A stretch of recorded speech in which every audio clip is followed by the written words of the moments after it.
welcome back to my channel. Beberapa ini adalah catatan penting. 1. Video ini bersifat entertainment. Kedua, tidak semua akan resonate dengan kamu. Ketiga, segala macam kritik dan saran positif aku terima.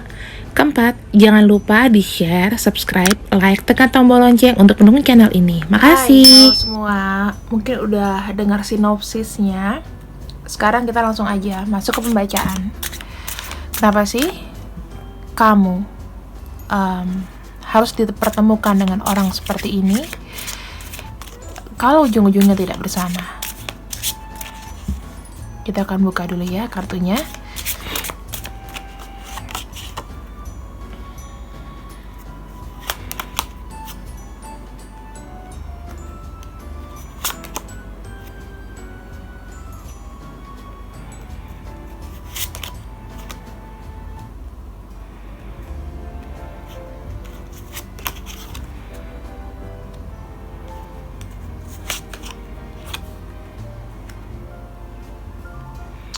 Di sini ada kartu the Fool, ada juga kartu Queen of Pentacles, ada 5 cups, 3 tongkat, King of Pentacles, dan ada 7 of Wands.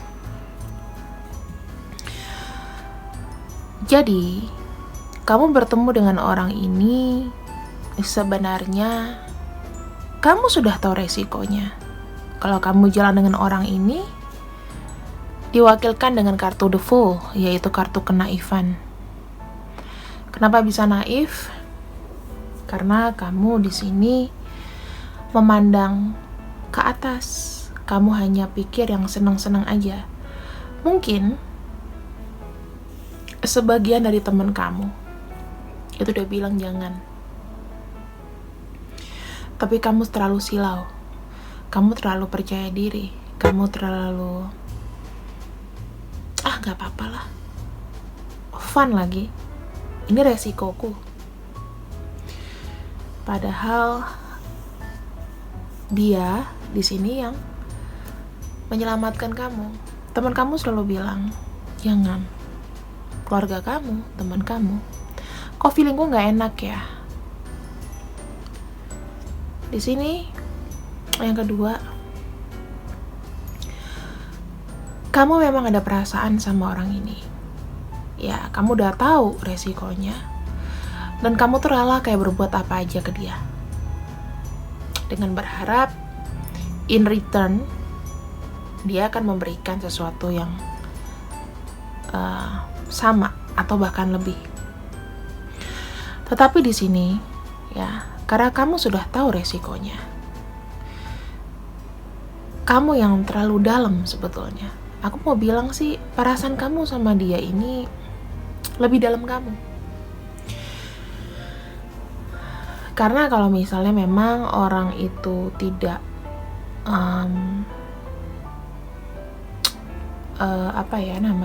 kalau orang itu tidak dangkal pikirannya, maka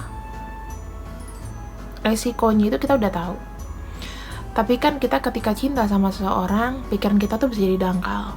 Apapun kita berikan, terutama di sini, ya mungkin materi, mungkin kamu kerugian secara fisik, ya kan? Siapa yang mau sih kalau kamu cinta sama orang, apa sih yang gak kamu kasih? For free kalau perlu, gak ada perhitungan lain.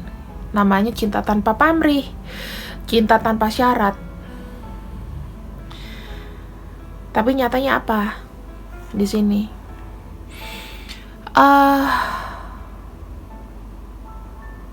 Ketika dalam satu pilihan, kamu mendapat kekecewaan. Mungkin perasaan dia besar ke kamu, mungkin perasaan dia itu menurut kamu adalah dia itu memberikan perasaannya itu lebih ke kamu daripada ke pasangan aslinya, ya. Atau kamu udah yakin banget dia ini cinta sama kamu, tapi nyatanya apa? Ketika dia sudah merasa bosan, dia sudah merasa beban di pundaknya atau perasaan bersalah atau apapun itu, dia bisa buang kamu. Dia bisa buang kamu kapan aja. Ada rasa penyesalan, ada rasa aku salah, ya, ada rasa sakit, ada rasa tidak menentu gitu loh.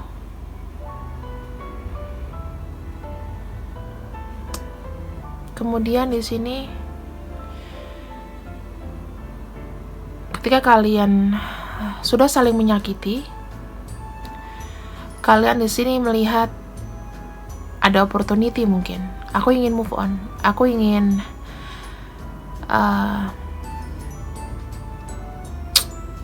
mengupgrade diriku supaya bisa jadi seseorang yang nggak diremehin, seseorang yang lebih berguna gitu. Aku udah kesalahan di masa lalu, dimana dia membuat kamu tuh kecewa, dia membuat kamu seperti nggak berharga. Tapi kamu masih ada cinta sebetulnya, masih ada cinta yang kamu sisakan sama dia. Pada akhirnya beberapa di antara kamu di sini menjadi seseorang yang udah males lah, udah dingin lah, udah apalah. Sudah, aku bisa sendiri kok. Mungkin ada beberapa di antara kamu yang sudah extremely, ya, itu secara finansial, secara apa kamu happy gitu loh. Tapi di sini kayak ada yang hilang. Ternyata kamu merasakan kesepian, kamu merasakan sendiri, kamu merasakan kayak insecure. Kamu butuh orang. Inilah kira-kira perjalanannya dulu ya teman-teman. Kadang hidup itu memang tidak bisa memilih kemana kita tuh mencintai seseorang, kemana kita itu iya kalau dia tuh dapat orang yang tepat gitu. Mungkin beberapa di antara kalian ini yang sudah beruntung ketika masa muda ketemu orang yang disayang, setia sampai menikah, atau ketika pada masa kerja kalian ketemu sama orang yang kalian suka dan dia berkomitmen. Tapi tidak sedikit juga orang yang tidak beruntung dalam cinta. Ada yang mungkin, maaf ya, dimainin berkali-kali, disakitin berkali-kali, sampai kamu itu ngerasa kayaknya aku udah malas pacaran. Ketika kamu sudah percaya sama seseorang, tapi orang itu kayaknya tiba-tiba nusuk kamu, itu bukan dari belakang sih, pelan-pelan itu nusuk kamu dari depan langsung. Ketika dia dihadapkan sama sesuatu, kadang-kadang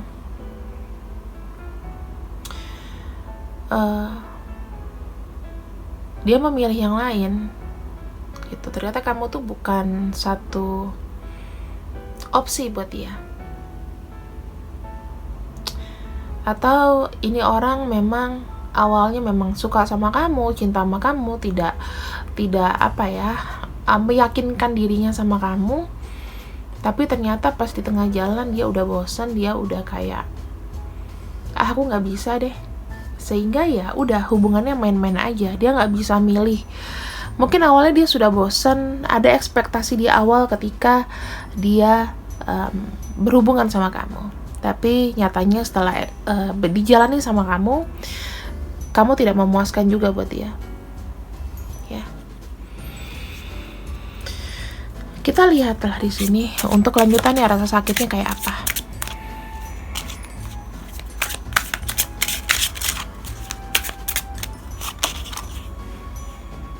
Apa yang dia sudah tawarkan ke kamu?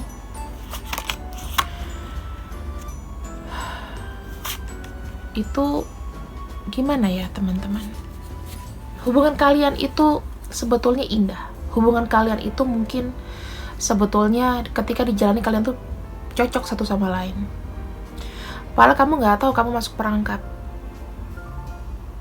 Dan begitu ketika semuanya sudah kalian makin jalan, kalian makin cocok, makin ingin melangkah bersama, maka semuanya itu dihancurkan oleh semesta.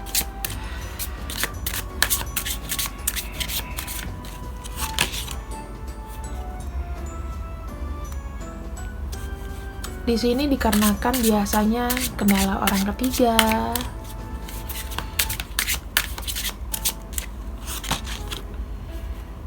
tidak bisa bercerai, atau dia mau cari penyemangat hidup, dia mau dua-duanya, dia tadinya tidak stabil, tiba-tiba ingin dengan adanya kamu ngebuat dia stabil, dan di sini ada unsur coba-coba.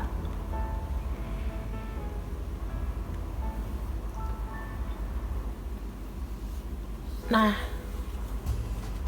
sebenarnya hubungan kalian ini adalah hubungan romansa yang benar-benar gak tahu jedanya kapan. Dia mungkin bisa megang kamu, dia mungkin bisa bilang sama kamu bahwa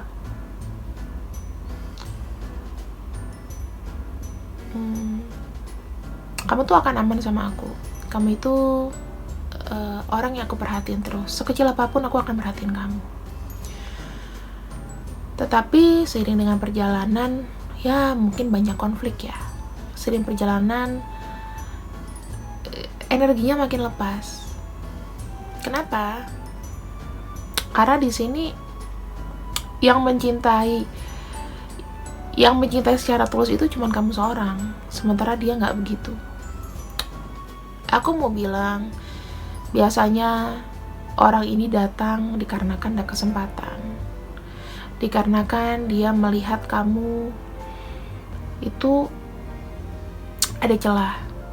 Udah pasti kamu naksir sama dia, kamu kesepian, kamu butuh orang yang bisa ngertiin kamu, makanya dia mencoba masuk walaupun ya mungkin banyak rahasia. Di sini ada tawar moment, ada sesuatu yang hancur di antara kalian. Ini bisa macam-macam teman-teman ya. Tawar momennya ini kenapa? Tadi aku udah buka dalam hati, biasanya ada 3, yaitu memang dia sudah terikat dengan orang lain. Yang kedua, dia juga nggak yakin sama kamu, masih nimbang-nimbang. Yang ketiga, ya udah ada peluang dia datang. Jadi kamu harus mulai terbuka di sini. Apakah kamu terima sekarang atau tidak untuk disakiti? Pasti kebanyakan ngomong enggak. Tapi pasti ada pelajaran di dalamnya. Sekarang kita buka ya. Ini yang bagian bagus sih. Kenapa kamu itu dipertemukan sama orang ini? Kenapa kamu dipertemukan sama orang ini? Tuh. 1. Ketika kartu Magician muncul, berarti semesta itu mempercayakan sama kamu bahwa kamu itu bisa belajar dari pengalaman. Dengan adanya kamu disakiti sama dia, kamu tuh bisa berpikir lebih dalam lagi bahwa apa sih potensi yang aku punya? Kenapa aku bisa hancur dengan orang kayak begini aja? Aku harus bangkit. Berarti hidup kamu tadinya tuh memang sudah tidak menyenangkan. Makanya semesta tuh memberikan satu kejutan buat kamu, kebahagiaan mungkin dalam waktu sebentar. Yang kedua, untuk menyadarkan bahwa orang-orang di sekitar kamu itu penting. Orang-orang di sekitar kamu tuh sayang sama kamu. Ketika mereka bilang, jangan, harusnya kamu dengerin.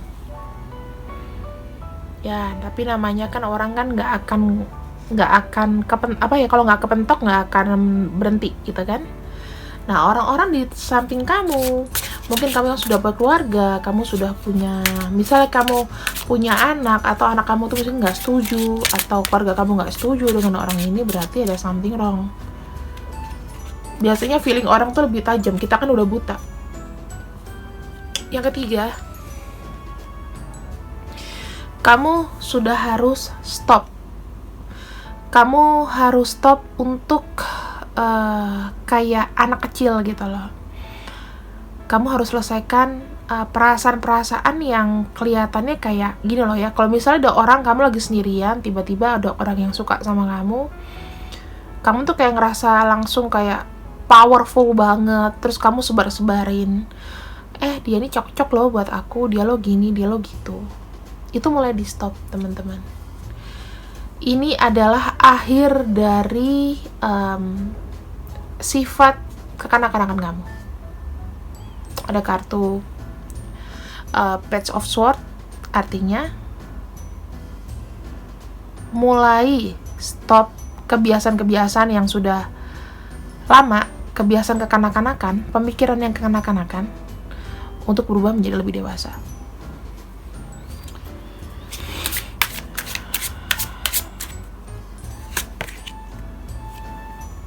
The Devil.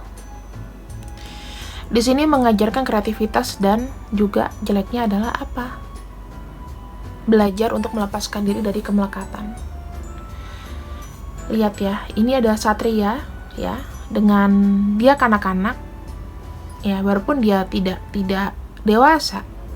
Di sini ada keinginannya dia itu adalah untuk melepaskan rantai dari devil. Anggaplah ini dia, ini istrinya, ini kamu, misalnya gitu. Dia mau dua-duanya. Dia mau memiliki kamu seutuhnya dengan tidak memberikan kamu kebahagiaan, cuman mungkin pleasure. Dia memberikan kamu kesenangan, mungkin temenin aku yuk kesini, oke. Tapi apa itu udah cukup buat kamu? Dia nggak bisa datang buat kamu tiap hari. Dia tidak bisa memberikan yang lebih. Kenapa? Karena konsennya ada dua. Ibarat kamu tuh ditawan, kamu itu antara cinta dengan kepemilikan itu beda ya teman-teman. Dia membuat kamu itu mungkin melekat sekali. Dia membuat kamu tuh kayak gak bisa lupa, membuat kamu uring-uringan, membuat kamu tuh marah, membuat kamu itu dendam, membuat kamu itu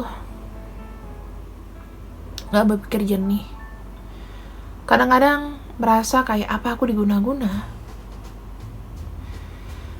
Ya itulah efek-efeknya. Pikiran kamu jadi kacau. Tujuan dia seperti itu.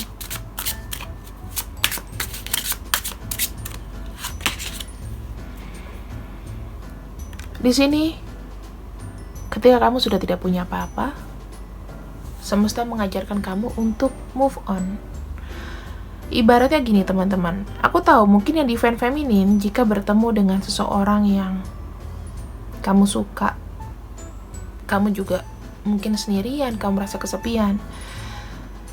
Kalau dia pergi dari kamu, pasti jiwa kamu tuh hilang, atau kamu udah males, bahkan stres. Ya nggak sih? Tapi semesta itu memberikan satu kekuatan buat kamu di sini. Ketika kamu sudah melepaskan kemelekatan, saatnya kamu sudah mulai move on. Banyak pelajaran baru. Kedepannya kamu tidak boleh mengulangi hal yang sama.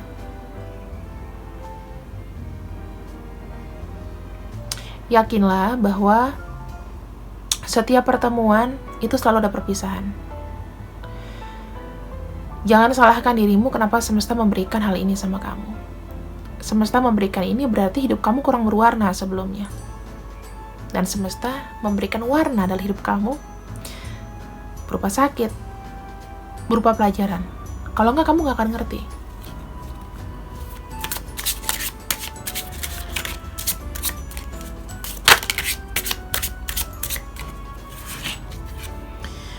Dan di sini kamu harus ada trust people.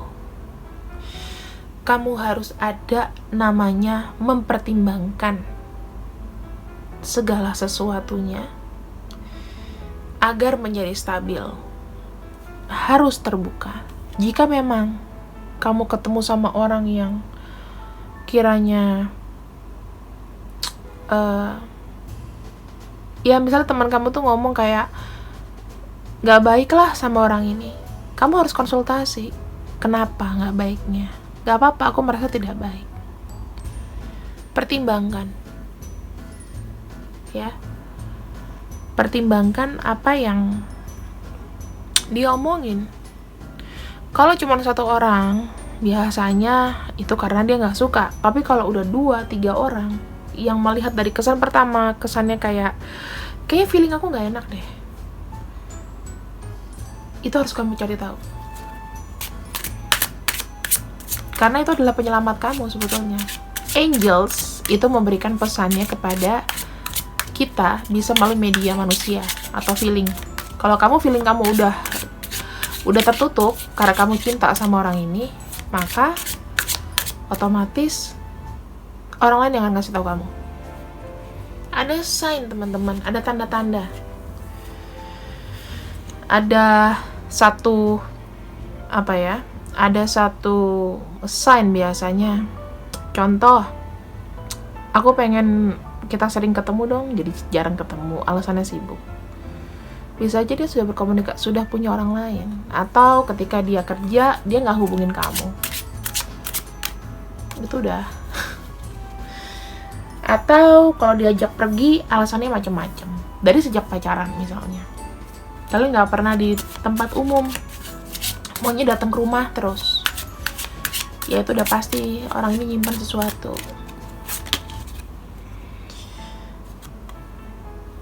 Di sini ada Eight of Pentacles, di mana semesta mengajarkan kesalahan yang sudah kamu buat karena kamu tidak mengindahkan orang-orang yang perhatian sama kamu sampai kamu terjebak dengan orang ini. Kamu harus bisa merilis semua emosi kamu sendirian. Kamu harus berusaha tahu mana ya yang kira-kira apa yang harus aku lakukan, apa yang aku harus fokuskan untuk ke depan supaya hidupku ini bisa lebih baik lagi. Karena aku yang menganjurkan hidupku, aku juga harus membangkitkan diriku sendiri. Mulailah untuk mengambil satu keputusan tegas. Jangan biarkan orang lain masuk ke dalam zona kamu, dan harus selalu waspada. Setiap ada orang yang datang menawarkan cinta baru, setiap ada orang datang memberikan harapan baru, selidiki dulu. Benar kata orang tua, selidiki bobot bibit bebek. Supaya kamu tidak merasa hancur, kamu harus selalu dalam positif. Jika kamu mendapatkan satu kabar yang kurang enak padahal kamu suka, positif aja, berarti kamu terselamatkan di sini. Ketika kamu sudah tahu, ya tetaplah hangat. Aku bilang, oh sorry, mungkin aku suka sama kamu, tapi ya mungkin kita temenan aja. Tolak dengan halus. Yang keempat, di sini ada Queen of Cups. Queen of Cups itu sebetulnya lebih ke perenungan, karena adanya penyesalan, ya. Mungkin kamu harus juga take your time sendirian. Terus kamu di sini juga ingat mana kebaikan dia, mana yang sebenarnya dia tuh udah nyakitin aku udah terlalu banyak gitu loh. Walaupun kamu sedih, kamu harus ingat itu. Perasaan aku tuh memang tulus ya sama seseorang, tapi kadang-kadang memang tidak terbalas. Di sini ada keputusan, apakah kamu harus selalu merenung ataukah kamu berpikir untuk maju. Tanyakan pada diri kamu sendiri. Semua pertemuan itu pasti ada pelajaran yang diambil, dan di sini waktunya memang kamu untuk sendiri dulu. Jangan langsung membuka hati, ya. Dipahami, direnungi, tapi bukan menjadi trauma.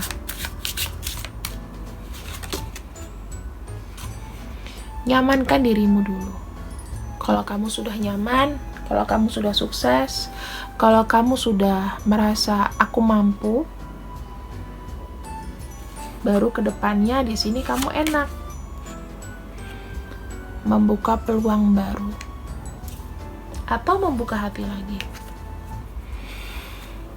Dan di sini pangeran yang kamu tunggu-tunggu itu akan datang.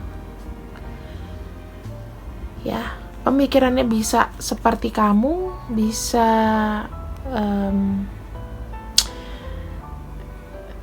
dia butuh bimbingan dari kamu.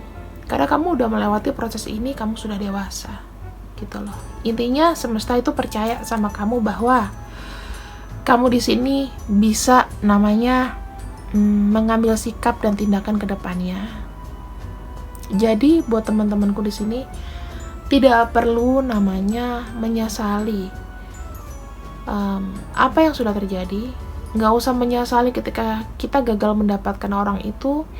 Nggak usah menyesali ketika dia mengkhianati kita.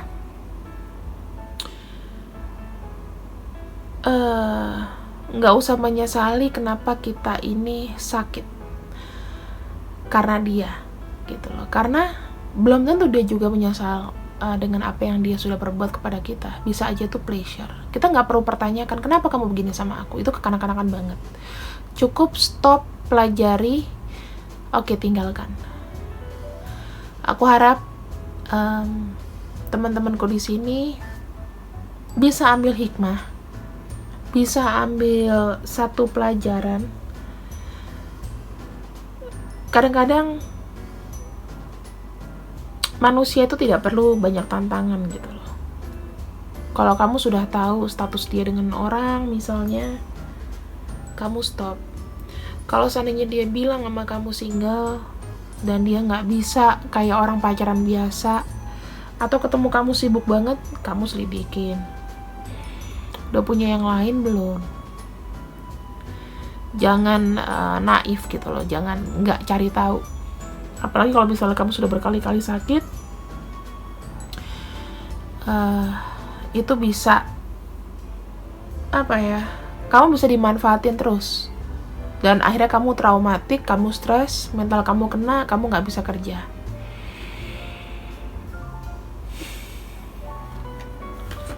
Apakah bisa sih kak kita ini healing? Berapa waktu yang ditentukan? Berapa waktu lama yang bisa kita jalanin untuk healing? Oh, itu nggak tentu. Lebih dari setahun, 2 tahun. Apalagi kalau misalnya orangnya itu datang terus dan terus, nggak tahu malu. Udah nggak mau, udah enak, dia tahu kamu butuh, dia datang. Jadi kan itu healing kamu percuma. Masa sih kamu nggak punya kegiatan? Masa sih kamu nggak punya nggak punya teman apa gimana gitu loh? Kalau misalnya nggak punya teman, silakan hubungin aku untuk personal reading. Saya bayar ya teman-teman, bukannya aku pamrih atau gimana, tapi kan aku nolong kasih solusi gitu. Atau kamu bisa curhat ke teman kamu, tapi pasti teman kamu akan bosan ngedengerin yang itu lagi, ya nggak sih? Oke. Kita akan cek bagaimana sih untuk healingnya itu loh.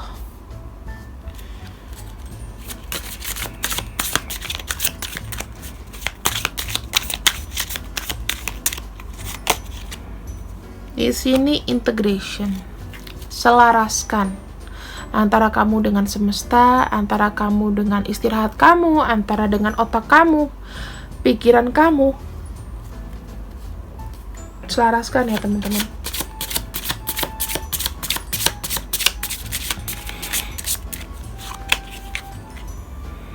Self love, mulai mencintai diri sendiri.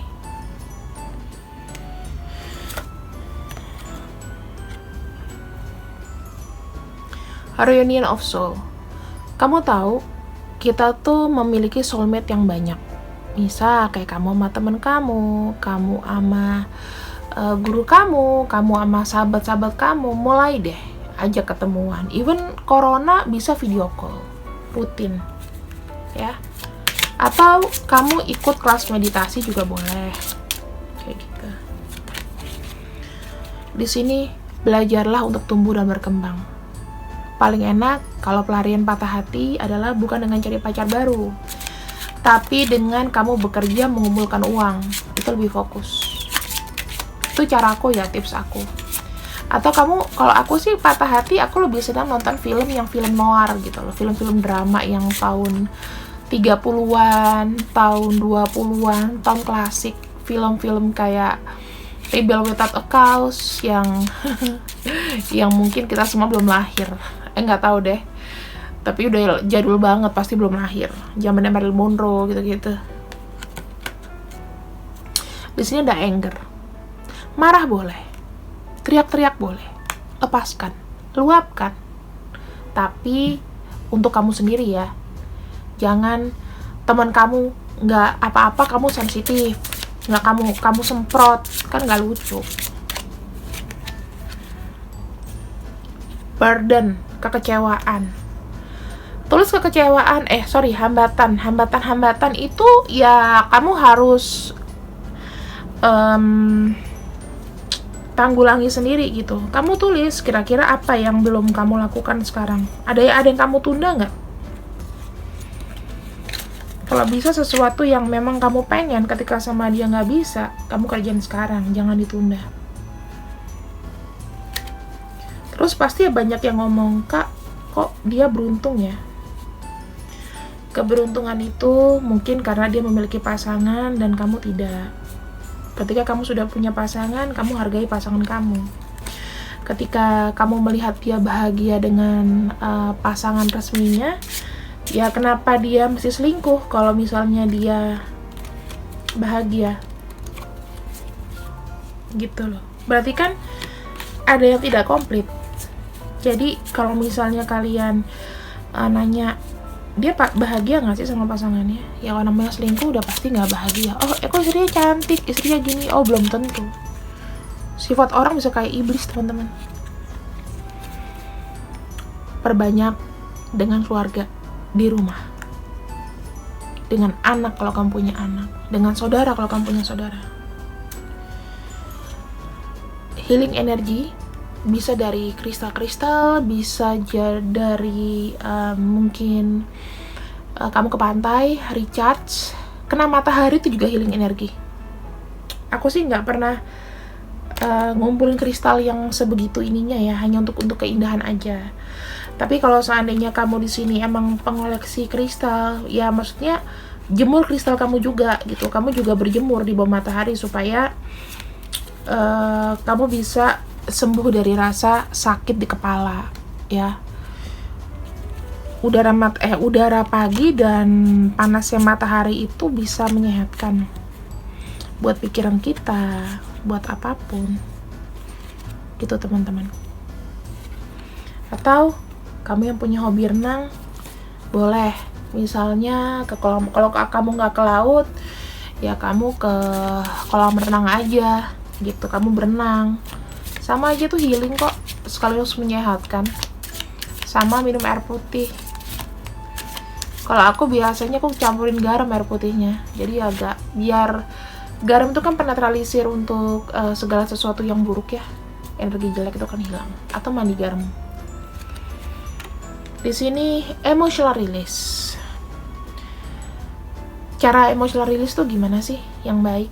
Bukan kamu marah-marah ke orang, kamu bete, kamu apa. Tapi lebih kayak gini loh. Kadang-kadang kalau kita emosional, kita tuh ada pelarian ya. Pelariannya tuh misalnya kayak cari pacar baru, no. Kalau aku lebih kayak melukis, lebih kayak baca kartu, lebih kayak ngevlog, ngeblog, atau mungkin nonton kartun. Similar nih. Jadi lebih seperti kayak apa ya? Atau kamu makan coklat. Itu juga emotional release sih. Kemudian di sini, dan yang terakhir kartu loncat, ini ada forgiveness. Maafkan dia, maafkan dirimu, maafkan segala sesuatu yang menurut kamu itu perlu kamu tinggalkan. Dan bersiaplah, nanti kamu akan mendapatkan seseorang yang baru. Ya, ini ada Ten of Swords, kamu tidak perlu sedih. Ten of Swords itu adalah akhir dari segala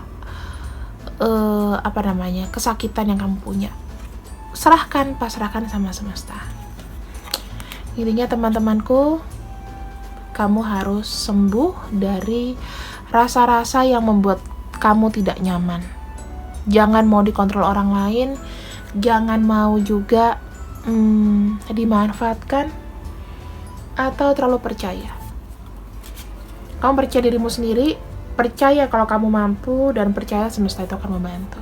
Oke, see you when I see you. I love you. Ambil yang baik-baik, buang yang jelek. Kalau ada salah-salah kata, aku minta maaf. Kemudian kalau mau menghubungi untuk personal reading, sekarang silahkan langsung hubungin link. Aku udah kasih link di description box, sama nanti di bawah sini biasanya aku akan kasih ya. See you when I see you. Bye-bye.